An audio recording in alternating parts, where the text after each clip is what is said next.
ఏదైతే ప్రజలు వెనకబడ్డారో ఆ ప్రజల కోసం ఈయన కొట్లాడితే ఆయనకి ఎవరు సపోర్ట్ చేయాల. ఆయనకి గాంధీ వ్యతిరేకించాడు, నెహ్రూ వ్యతిరేకించాడు, బాబు రాజేంద్ర ప్రసాద్ మొత్తం ఎదిరించాడు. అయినా కానీ ఏంటంటే ఈయన చెప్పిన మాట ఒకటే, నేను చెప్పింది జరగాలి. ఎవరైతే గనక ఈ స్త్రీలని మీరు అనగదొక్కుతున్నారో వాళ్ళ కోసం ఈయన ఒక హిందూ కోడ్ అని బిల్లు తెస్తే వాళ్ళు ఒప్పుకోలేదని ఈయన రిజైన్ చేశాడు. అంటే ఈయన కేంద్ర మంత్రి పదవికి రిజైన్ చేసేసి అవసరం లేదు నాకు ఇది అని చెప్పేసి మళ్ళీ వీళ్ళ కోసం ఫైట్ చేశాడు.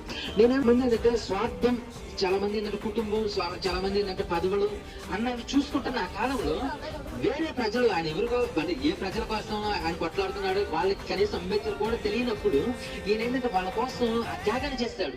కాబట్టి నేనేమంటే ఒక మనిషి సుమారుగా 100 సంవత్సరాల కిందట ఆ విధంగా కొట్లాడితే ఇప్పుడు ఏం జరుగుతుందో చెప్తాను.